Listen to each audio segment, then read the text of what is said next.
Hello friends, आपका स्वागत है मेरे स्टडी एक्सीलेंस चैनल पर। और इसमें हम ऑलिव बोर्ड के लाइव मॉक जो कि 6 जून 7 जून को हुआ था उसके मैथ के सॉल्यूशंस देखेंगे विद बेस्ट अप्रोच।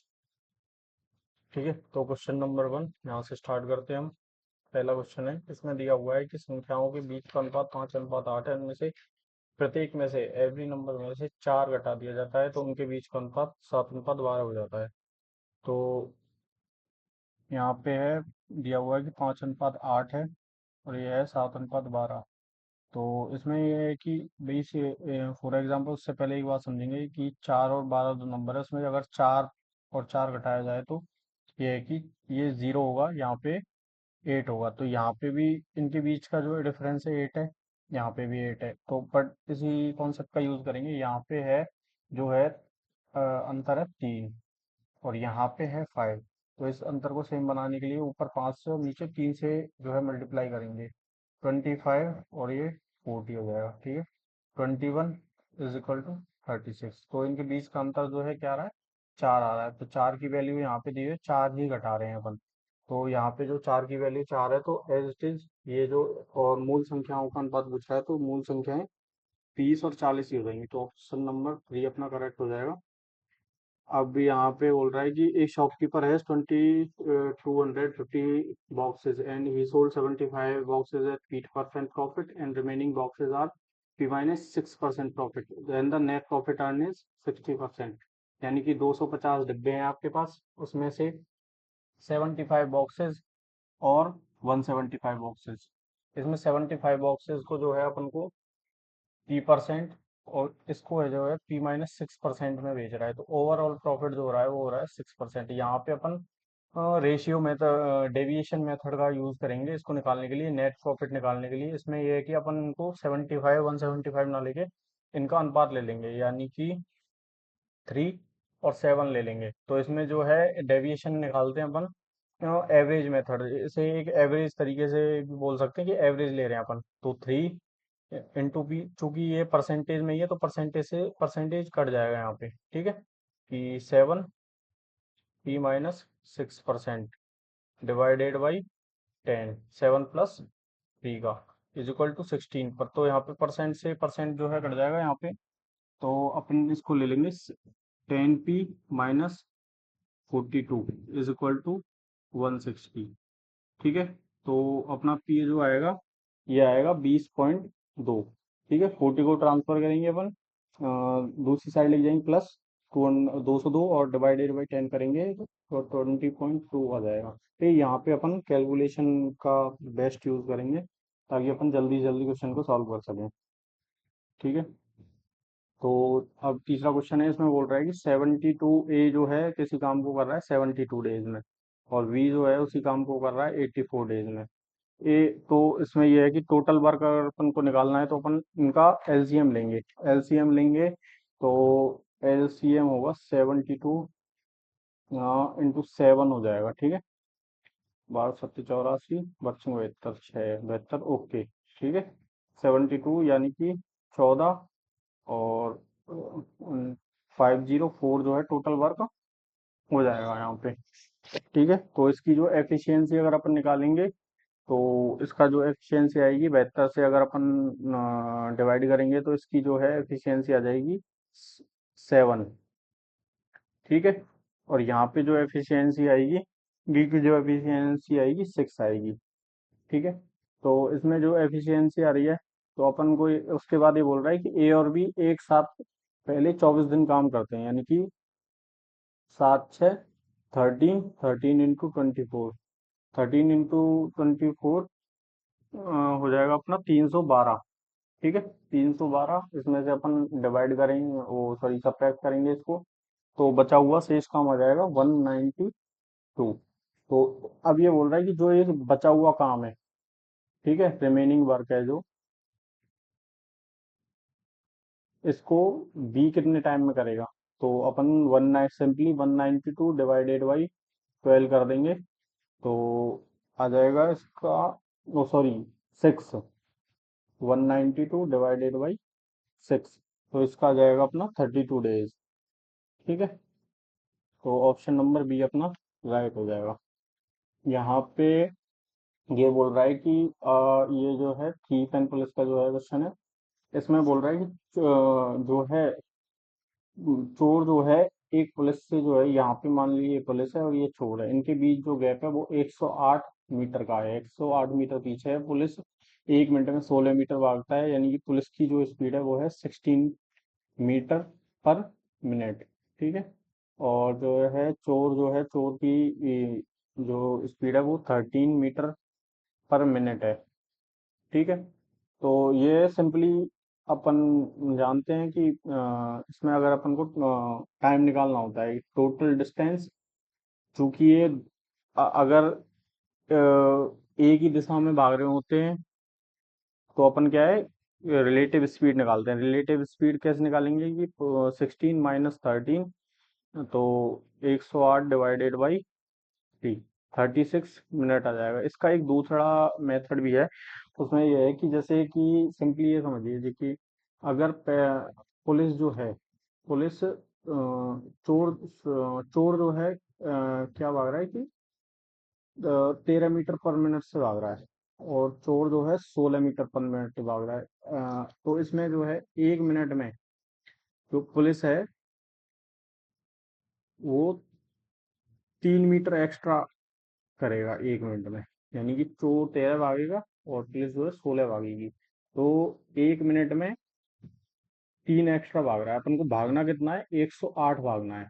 तो अपन 108 से लिए तो 36 का यहाँ पे गुणा करेंगे तो 36 मिनट आंसर हो जाएगा अपना। ठीक है।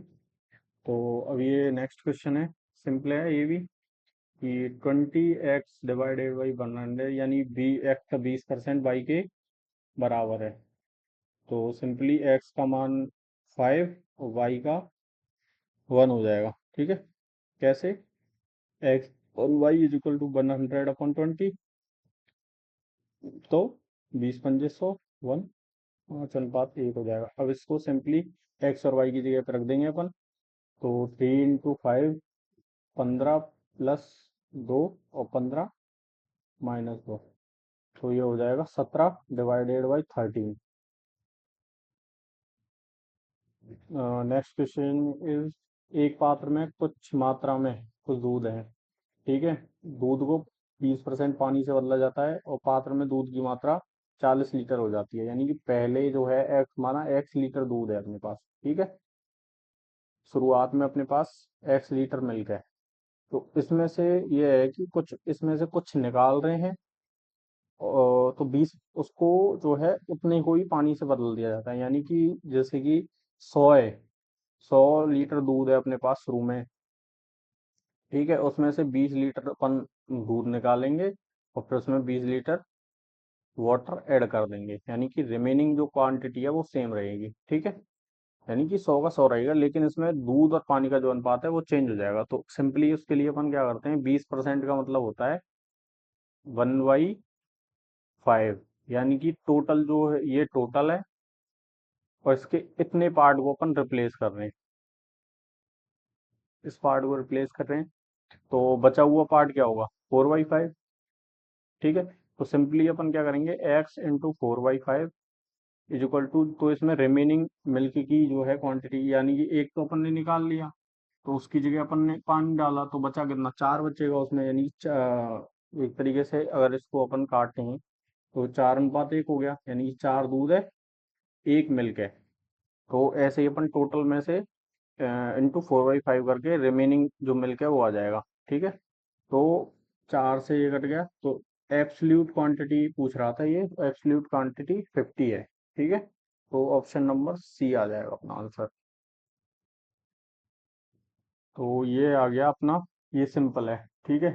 थोड़ा सा ध्यान से देखने की जरूरत है अपन को, कि यहाँ पे आ रहा है 4 cos² A और दूसरा है 4 tan² 90 - A। तो अपन को ये है कि अपन ने पढ़ा हुआ 10 90 - A जो है क्या हो जाता है, cot A।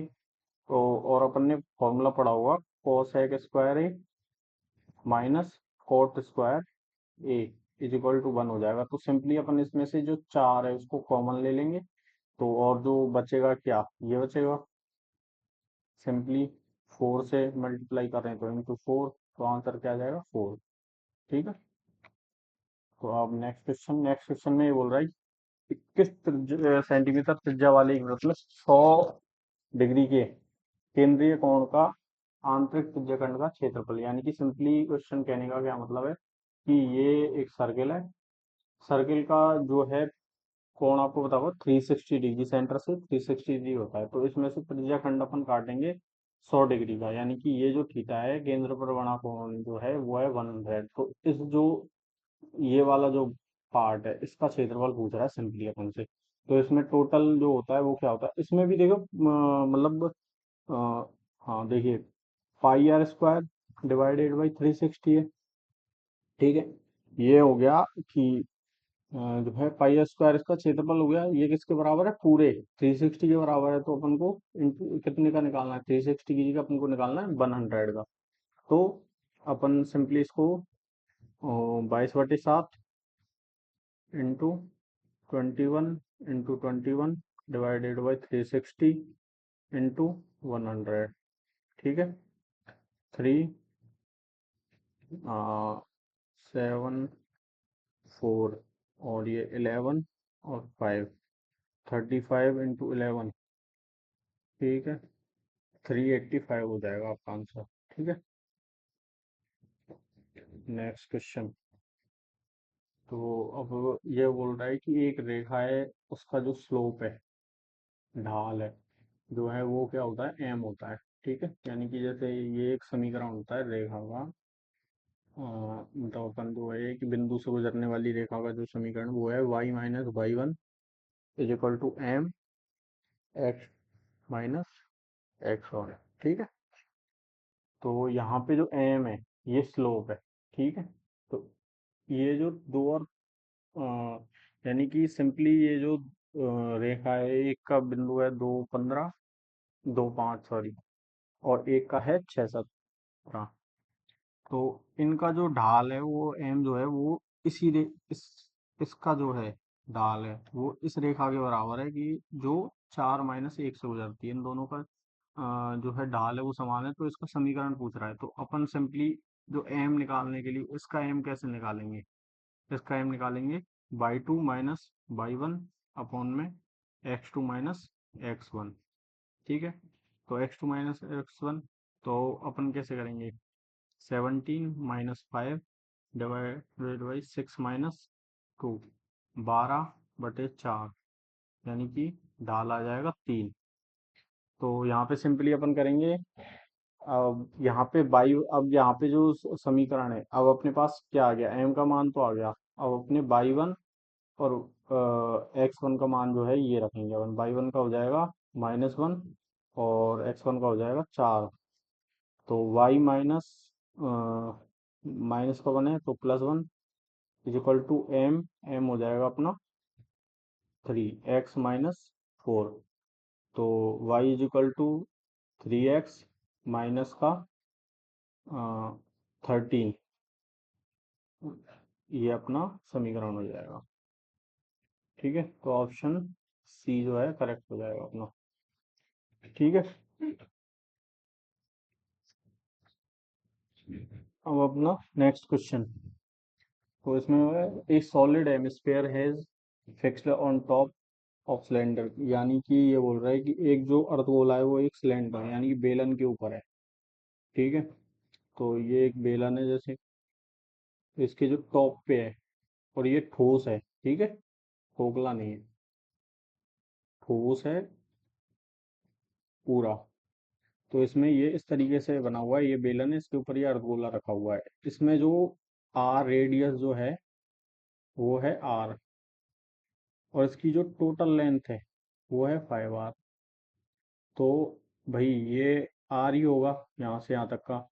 तो ये इसकी जो बेलन की जो ऊंचाई है वो हो जाएगी 4r। ठीक है। यही क्रैक करने वाली चीज थी, उसके अलावा सब इसमें इजी है। तो इसमें गोले का करेंगे, तो गोले का अपना क्या है, 2πr² प्लस ये जो है इसका जो पृष्ठीय क्षेत्रफल निकालेंगे गोले का। ठीक है।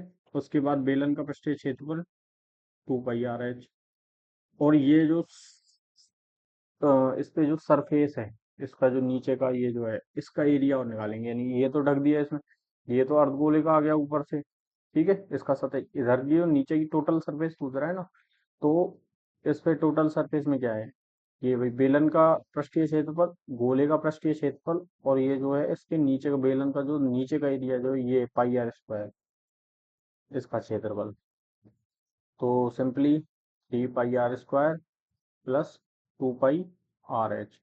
तो यहाँ पे क्या है, पाई कॉमन ले लो, तो 3 r² प्लस 2 × r की वैल्यू r है, और h की वैल्यू अपन रखेंगे 4r। तो ये ऐसे 4 दूनी 8 और 3 11, 11 पाई r² जो है आंसर हो जाएगा अपना, ठीक है, सिंपल। अब नेक्स्ट जो है, नेक्स्ट क्वेश्चन है कि अमन एक शंकु को पूरी तरह से एक गोले के अंदर रखता है, ताकि शंकु का जो आधार है एक गोले के आधार पर हो, दोनों की त्रिज्या 7 सेंटीमीटर है और शंकु की ऊंचाई भी 7 सेंटीमीटर, यानी कि जो आर है और जो एच है वो 7 है, समान है, ठीक है। तो इसमें सिंपली पहले, अब इसमें चूंकि अनुपात पूछ रहा है तो अपन को ये मान रखने की जरूरत नहीं है, इसका जो इस लाइन से सिंपली ये कहने का मतलब है त्रिज्या और जो ऊंचाई है वो दोनों समान है, ठीक है। और ये गोला है, ठीक है, अर्धगोला नहीं है, गोला और शंकु, यानी गोला है, गोले के अंदर एक शंकु रखा हुआ है, ठीक है। ये मैं थोड़ा बना नहीं पा रहा, ठीक है। तो इस तरीके से जो शंकु का आयतन और गोले के आयतन का अनुपात पूछा है सिंपली, तो शंकु का, भाई सिलेंडर का, सॉरी, कोन का, और अपने स्फेयर का, ठीक है, अनुपात। तो इसका होता है 1/3 पाई r² h, और इसका होता है 4/3 पाई r³ सिंपली, ठीक है। पाई से पाई कट गया, और जो है 3 से 3 हो गया, और चूंकि एच की वैल्यू जो है आर है, तो ये भी आर क्यू हो जाएगा, यहाँ पे भी आर क्यू, तो ये भी कट जाएंगे, तो अपना सिंपली जो कोन का और जो स्क्वायर का जो अनुपात हो जाएगा 1/4 हो जाएगा, ठीक है, सिंपली। कोई मतलब कैलकुलेशन करने की जरूरत नहीं थी यहाँ पे। अब ये भी एक ऑब्जर्वेशन के ऊपर ये है क्वेश्चन, इसमें आपको कोई भी सॉल्व मतलब सॉल्व करने की जरूरत नहीं है, ठीक है, पेन भी चलाने की जरूरत नहीं है, थोड़ा सा अगर आप ध्यान से देखोगे तो नॉर्मली ये क्वेश्चन तुरंत टिक कर दोगे, ठीक है। तो ऊपर देखो, ऊपर को अपन एज इट इज लिख लेते हैं, माइनस, ठीक, प्लस 15 की पावर 3 माइनस 17 की पावर 3 डिवाइडेड बाई, ठीक है। अब यहाँ पे अपन इसको पॉइंट को हटाएंगे, तो ये आएगा भाई सीधा सा है, 1/100 का अगर जैसे अपन होल क्यू करें तो क्या होएगा, 10 की पावर 6 ही होएगा ना। तो यहाँ पे जैसे सिंपली अपन ये 0.18 की जगह 18/100 करेंगे, तो भाई सबका जो है सबके बटे में जो है 10, यहाँ पे भी एक क्यू है, यहाँ पे भी दो छोड़ गए, यहाँ पे भी दो, तो सबके जो है इसमें पूरे में जो है 10 to the power 6 जो है अपन उसको एलसीएम ले सकते हैं एक तरीके से, ठीक है। और ये सिंपली वही हो जाएगा जो ऊपर है आपका, -20 क्यू प्लस 15 क्यू माइनस 17 यहाँ पे मैंने लिखा है, लेकिन वहाँ पे आपको कोई लिखना नहीं है एग्जाम में, थोड़ा सा सिंपली अपना माइंड यूज करना है और ऑब्जर्व करके चलना है चीज़ों को, कि मतलब कितनी जल्दी अपन क्वेश्चन को अप्रोच कर सकते हैं। तो ऑप्शन ए हो जाएगा यहाँ पे, ठीक है। अब यहाँ पे आ जाता है नेक्स्ट क्वेश्चन। नेक्स्ट क्वेश्चन में दिया हुआ है कि 7 जो है विषम संख्याओं का औसत है 21, और अंतिम 3 संख्याएं में 27 और 37। तो इसमें ये बोल रहा है कि पहले जो है, ये बोल रहा है कि 7 विषम संख्याएं हैं, ठीक है।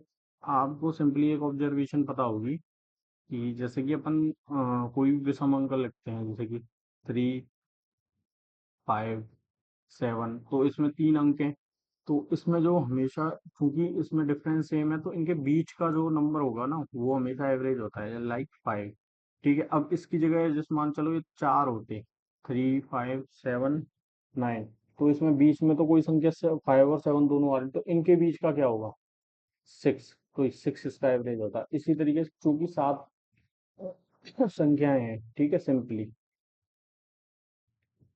ठीक है। तो ये जो इसका जो बीच वाली संख्या है वो अपन को दे रखी है यहाँ पे 21, ठीक है।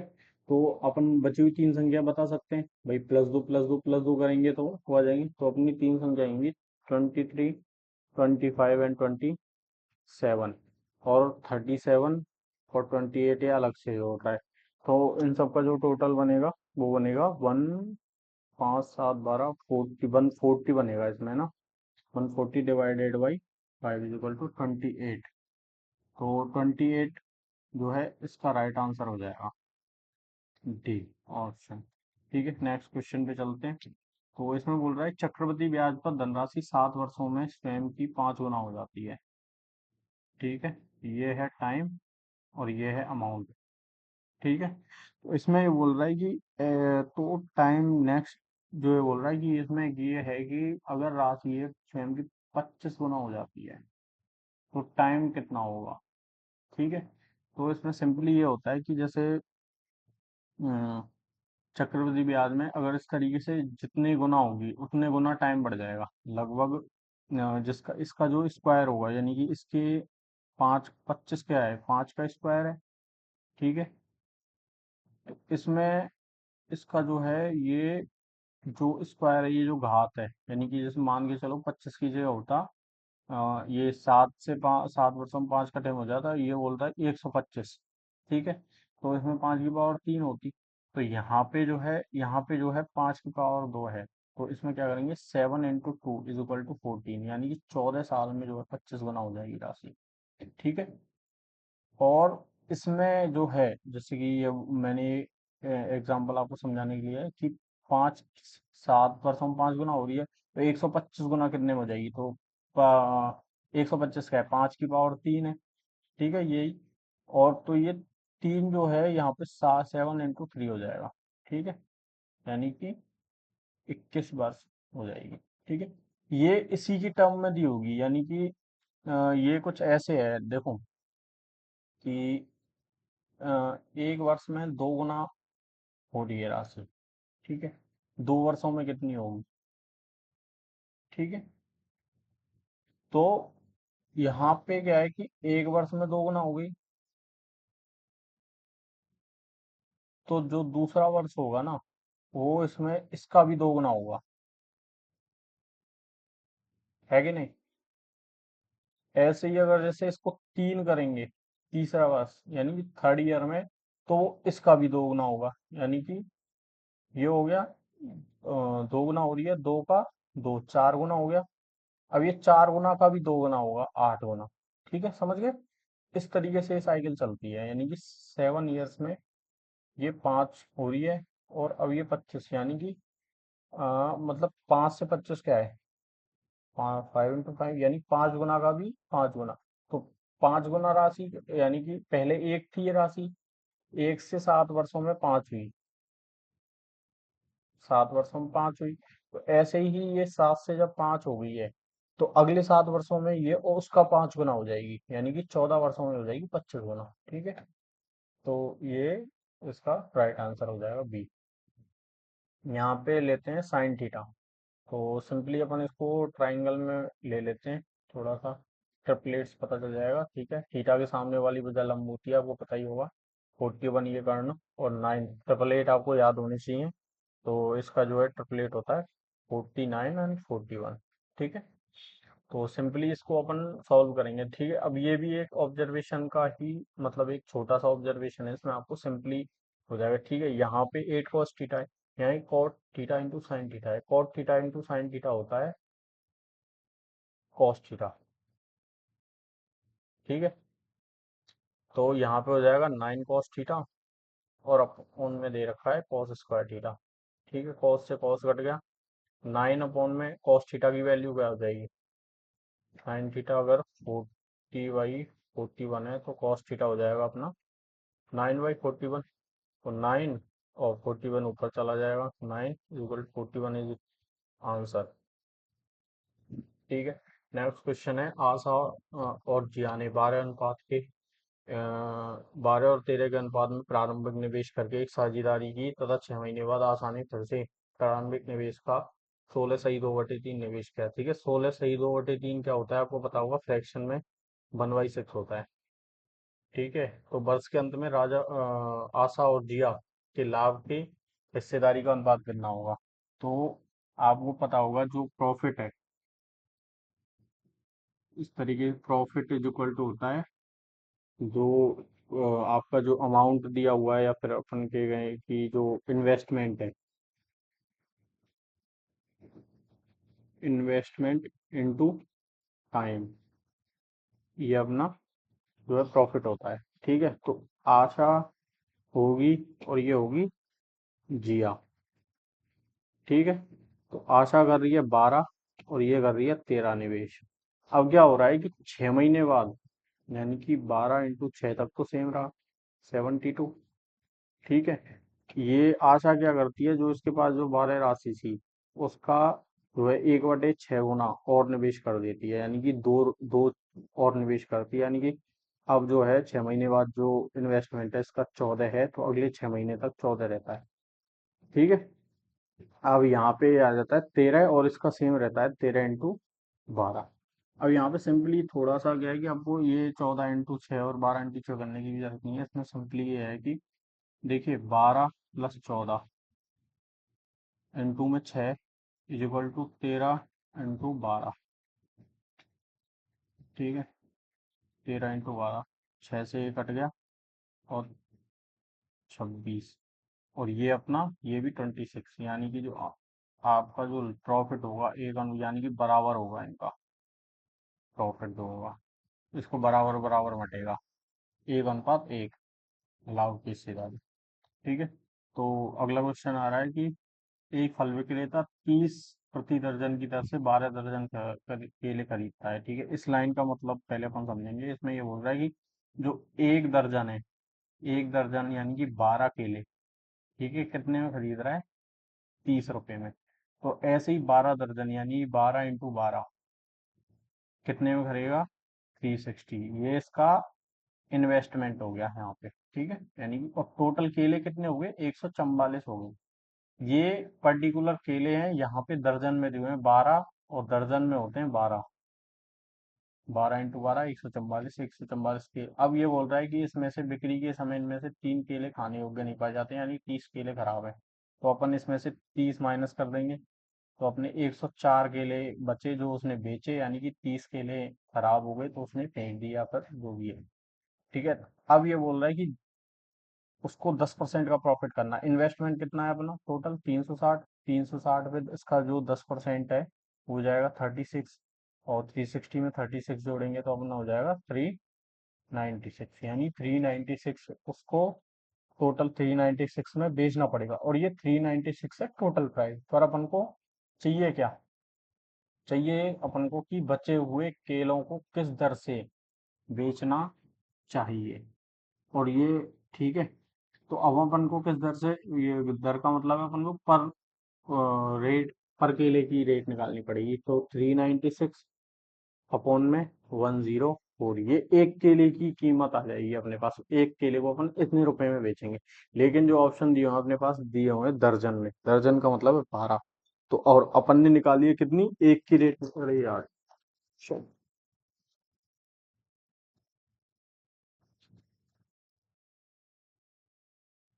ओके, सॉरी वो चार्जिंग लगाना भूल गया था मैं। ठीक है, तो ये अपना है यहाँ अपने खाते। एक केले की कीमत है अपन को निकालनी है 12 केलों की। तो 12 केलों की निकालेंगे अपन, तो कितना हो जाएगा, 3 2 8, हाँ सॉरी 3 4 दूनी 8, 26, और अपना क्या आ जाएगा,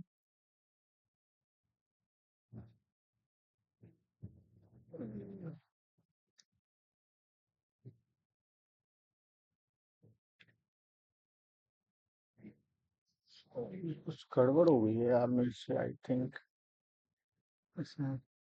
अरे यार सॉरी सॉरी सॉरी, ये थोड़ा चेंज करना पड़ेगा, गलत कर दिया। हाँ जल्दबाजी में, सॉरी। ये 114 होगा। ठीक है, ये 104 नहीं होगा, ये होगा 114। 114 केले बचेंगे अपने पास। तो 396 डिवाइडेड बाई 114, और ये एक केले की कीमत है तो अपन को निकालनी है 12 की। तो 12 की निकालेंगे अपन, तो ये हो जाता है 657, और अपन जब इससे मल्टीप्लाई करेंगे तो 6 7 और 2 3, ये आ जाएगा अपना 2376। ठीक है, 57। अब अपन को ये निकालना है, तो ये पॉइंट में आएगा, अप्रोक्स निकालना है अपन को, ठीक है। तो अपन देखेंगे कि 4 टाइम्स गया अपना 4 2 2 8, ठीक है। और 337, 237 में से 228 घटाएंगे 9, ठीक है। 96, तो ये अपना 41 के करीब आएगा, 41.96 7, और अपना बचता है 39, ठीक है, जीरो करेंगे, 42.7 के करीब आ जाएगा, 396, ठीक है। तो अब अपन चूंकि 42.1.7 है, यानी कि 42, ठीक है। ये अप्रोक्स वाला एक छोटा सा है, अगर इसमें 41 मान के चलो, 41 अपन को जो है ऑप्शन और दिया होता, तो इसमें अपन तो नजदीक वाला 47 होता है, 42, तो इसका अंदाजा पता है कैसे लगाएंगे। अगर जैसे 41.4 है, तो इसका जो पास होगा वो होगा 41, यानी कि ये क्या होता है कि अगर जैसे 0.5 से ऊपर की जो सीरीज है उसमें घटा के चलेंगे, यानी कि जैसे 41.5 है, तो इसमें निकटतम मानेंगे अपन 41 को, ठीक है। अगर 41.6 है, तो अपन मानेंगे 42 को, ठीक है। अब ये एक ऑब्जर्वेशन वाला क्वेश्चन ही है, सिंपली इसके लिए अपन एक समझेंगे, जैसे कि 1 अपॉन में 0.2 दिया हुआ है, ठीक है। तो इसका मतलब क्या होता है, 10/2, सिंपली पॉइंट हटाएंगे, ऊपर जीरो हो जाएगा, जैसे ही अब मान के चलो ये अपन इसको 0.02 कर देते हैं, तो ऊपर क्या है, एक जीरो और बढ़ जाएगी, ठीक है। तो सेम यही कर रहा है, ठीक है। सेम जो है ये संख्या बिल्कुल सेम है, लेकिन इसमें क्या किया है कि 3 पॉइंट आगे बढ़ा दिए, तो ऊपर जो है 3 पॉइंट, यानी कि 0.106 इंटू 10⁻³ से अपन मल्टीप्लाई करेंगे, तो इसमें जो है आंसर क्या आ जाएगा अपना, डी, ठीक है। तो इसमें स्थिर जल में नाव की और धारा की जो है चाल दी हुई है 15, और ये हुई है 3, ठीक है। धारा के अनुकूल का मतलब क्या है कि स्ट्रीम भी इस साइड बह रही है और बोट भी इसी साइड चल रही है, ठीक है। तो यहाँ पे क्या है, दोनों जो बोट की स्पीड है और जो स्ट्रीम की स्पीड है वो दोनों जुड़ जाती है, यानी 15 + 13, सॉरी 3 = 18 जो है इसकी रिलेटिव स्पीड हो जाएगी। अगर ये विपरीत होता, ठीक है, यानी कि बोट इस तरफ जा रही है, धारा इस तरफ बह रही है, तो इसमें क्या होता, बोट माइनस स्ट्रीम हो जाता रिलेटिव स्पीड, ठीक है। तो यहाँ पे जो है धारा के अनुकूल है, तो 1260 किलोमीटर कितनी देर में करेगी, 1260/18, 70 आवर्स, 12×7=124, ठीक है। ये अपना नेक्स्ट क्वेश्चन है, ये भी इजी है, देखें, वो √6, ठीक है। और इसमें अगर अपन एलसीएम लें तो कुछ इस तरीके से हो जाएगा, √2 प्लस √3 का होल स्क्वायर माइनस √5 का होल स्क्वायर। इसमें क्या किया अपन ने, इसको मान लिया ए, ठीक है, और इसको मान लिया बी, ठीक है। ये ए और ये हो गया बी, तो a+b और a-b क्या होता है, a² - b², तो सिंपली अपन ने वही किया है। तो इसमें जो एलसीएम लेंगे तो ऊपर क्या जाएगा, इस वाली साइड आएगा √2 प्लस √3 प्लस √5, चूंकि माइनस है तो फिर यहाँ पे अंडर माइनस का √2 माइनस का √3 और माइनस माइनस प्लस हो जाएगा √5, तो ये अपने कट गए। तो ऊपर क्या आएगा, √6, और इंटू में 2 √5, और नीचे हो जाएगा इसका होल स्क्वायर खोलेंगे तो अपना आएगा 5 प्लस 2 √6, और इसका -5, -5 से -5, तो ऊपर इंटू है 6 से 6 और 2 से 2, यानी कि आपका जो आंसर आ जाएगा, फाइनल आंसर √5 आएगा, ठीक है। अब ये अपना ट्राइंगल वाला क्वेश्चन है, ठीक है। इसमें एक छोटा सा ये बोल रहा है कि ABC और DEF, ठीक है। AB के नीचे DE रखना है, BC के नीचे EF रखना है, AC के नीचे डी एफ रखना है, ठीक है। सिंपली इसमें क्या है, थोड़ी सी मिस्टेक ऐसे है कि सिली कर सकते हैं लोग, यानी कि जैसे इसको डायरेक्टली अपन थोड़ा ऑब्जर्व नहीं करके, नहीं ए बी सी इधर से दिया हुआ है, ए बी सी, और डी इधर से दिया हुआ है इसमें, ठीक है, यहाँ से, और ए दिया हुआ है यहाँ से, तो सिंपली क्या है कि ये मतलब थोड़ा जल्दबाजी में ऐसे कर सकते हैं, 18/36 और XY 24, जबकि एक्स जो है ये इधर है, या फिर ठीक है, और एक्स इधर है, तो ये दोनों बटे में कैसे आ जाएंगे, ठीक है, इसके साथ या तो ये आएगा, अब ये आएगा तो इसमें कुछ मान दे नहीं रखा, तो इस तरीके से करेगा तो इसका आंसर आ जाएगा 12, तो भी गलत आ जाएगा, और दूसरे तरीके से करेगा तो मतलब दूसरी तरफ ध्यान जाएगा, तो वो होगा ही नहीं, तो इसमें सिंपली अपन को थोड़ा सा देख के चलना है कि गलती ना हो, तो इसमें जो है B C, B C upon में डी एफ हो जाएगा, ठीक है, बी सी अपॉन में ई एफ, सॉरी, ये हो जाएगा ई एफ, ठीक है, यानी कि बी सी अपॉन में ई एफ, और अपना ए सी अपॉन में डी एफ हो जाएगा, ए सी अपॉन में डी एफ, तो यहाँ पे क्या हो जाएगा, बी सी कितना है, बी सी अपना 18, और ई एफ है 24, is equal to x upon में 36, तो ये अपना आंसर आ जाएगा 27, ठीक है, सिंपल। तो नेक्स्ट क्वेश्चन, नेक्स्ट आ जाता है अपना ये, अब देखो ये भी एक छोटा सा है कि अब इसको, चूंकि ये इनटू में है, तो अगर अपन इसको चेंज करेंगे, दूसरी साइड लेके जाएंगे, 4x+5 is equal to 1/cos 85 - 4x, ठीक है, तो सिंपली ये भी क्या हो जाएगा, साइन हो जाएगा, तो ये बराबर हो जाएंगे थीटा, तो 4x+5 is equal to 85 - 4x, क्योंकि साइन एक्स क्या होता है, 1/में cos x, sorry, cos x, और shit यार, थोड़ा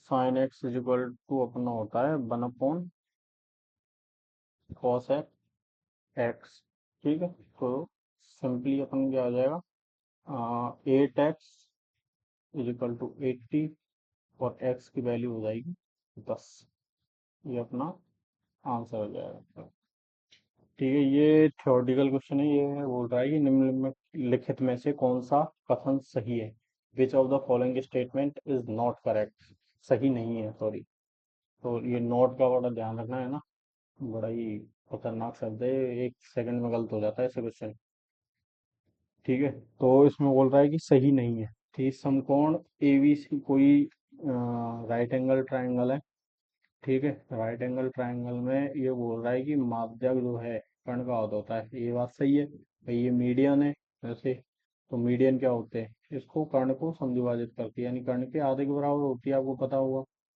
ठीक है, और ये तो बोल रहा है, अब दूसरा पॉइंट है, ये बोल रहा है कि किसी त्रिभुज में किसी शीर्ष के सम्मुख शीर्षों के मध्य बिंदु को जोड़ा जाता है, तो इस प्रकार प्राप्त रहेगा केंद्रक कहा जाता है, केंद्रक थोड़ी ना कहेंगे, मीडियन कहेंगे भाई, जैसे एक ट्राइंगल है, कोई भी ट्राइंगल है, ठीक है, उसके जो शीर्ष से अगर सामने वाली भुजाएं उसके मध्य बिंदु को मिला रहे हैं, तो ये क्या है, मीडियन है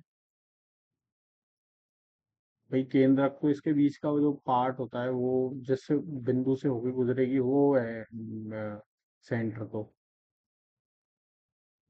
सेंट्रोइड जो बोलते हैं अपन, केंद्रक जो बोलते हैं, मीडियन ये इस रेखा को यहाँ पे बोल रहे हैं, मध्य किसी शीर्ष के सम्मुख शीर्ष को मध्य बिंदु उसको जोड़ा जाता है, इस प्रकार प्राप्त रेखा को, यानी जो लाइन होगी, the line, the vertex is joint the mid point of the opposite vertex, तो इस जो लाइन होगी उसको जो है सेंट्रोइड नहीं कहेंगे, इसको कहेंगे मीडियन, ये अपना गलत हो गया, ठीक है, और नेक्स्ट को पढ़ लेते हैं कि area of all triangle having same base and lying between same pair of parallel line, यानी दो पैरेलल लाइन है से इनके जो बीच में जो है समान आधार पर जो है त्रिभुज बनेंगे, तो उनका जो क्षेत्रफल है वो समान होगा, ठीक है, बिल्कुल, और तीसरा ये बोल रहा है कि त्रिभुज तभी संभव है जब त्रिभुज की दो भुजाओं का अंतर किसी तीसरी वजह से कम हो। इसका ये प्रॉपर्टी आपको पता होगी कि जो एक ट्राइंगल होता है उसमें ए, जिस मान चलो ये ट्राइंगल है, इसकी भुजाएं ए, बी और सी।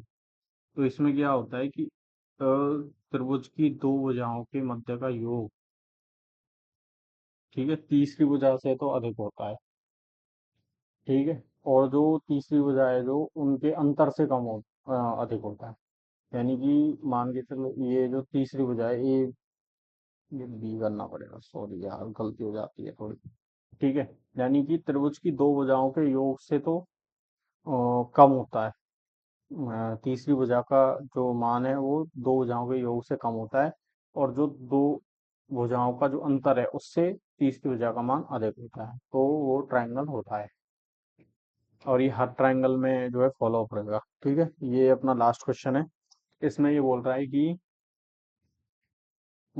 इसमें बोल रहा है कि जो आपका जो 35 और 70 है उसके बीच जो अभाज्य संख्या है वो 8 है। ठीक है। 8 है। तो इसमें यह है कि तो देख लेते हैं भाई, निकालनी पड़ेंगी ये तो। ठीक है। 37, 41, 43, 45, 47, 49, 41, 52, 53, 54, 55, 56, 57, 58, 59, 61, 60, 4, 5, 67। तो हो रही है क्या? 3, 3, 6, 8। ठीक है, ये 8 हो रही है। ये सही है इसका मतलब। अब ये बोल रहा है कि 64, यानी 4 का क्यू क्या होता है? 64। और 6 का क्यू होता है 216। इनके बीच जो है 152 संख्या है। तो क्या है, कैसे निकालेंगे? तो 216 -64 -1। तो टोटल संख्याएं क्या निकालेंगे अपन? 2। और क्या हो गया? 6 - 4, 2, 21 -20 -6, 14, -1, 141 जो है इसमें संख्याएं तो नहीं, गलत है यार। यानी कि ओ सॉरी 152 आएगा। ये यार मैं भी क्या कर रहा हूँ, 151।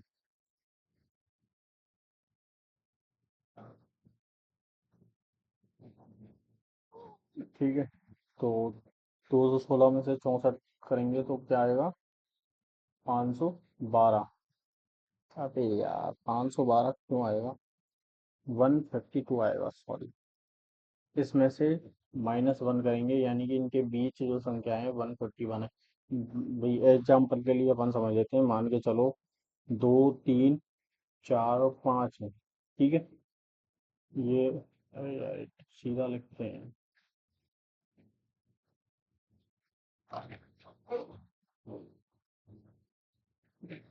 ठीक है। मान के चलो क्या है, 2 है, 3 है, 4 है और 5 है। ठीक है। इसमें ये बोल रहा है कि इनके बीच की जो संख्या है, मान के चलो तो कितनी संख्या है? दो संख्याएं हैं, लेकिन 5 और 2 के बीच का जो अंतर है वो कितना है? 3 है। ठीक है। लगातार संख्याएं तो इनमें जो बीच की संख्याएं क्या होंगी? 2। बल पर जो इनका जो अंतर आएगा वो आएगा 3। ठीक है। तो एक हटाते, एक इसमें एक दूसरी चीज ये है कि लोग अब क्या है, थोड़ा एक कंफ्यूज करते हैं। एक जो एपी श्रेणी होती है, अर्थमेटिक प्रोग्रेशन, उसमें होता है कि last term is equal to first term plus n-1। n होती है टोटल टर्म्स और ये होता है अंतर d। ठीक है।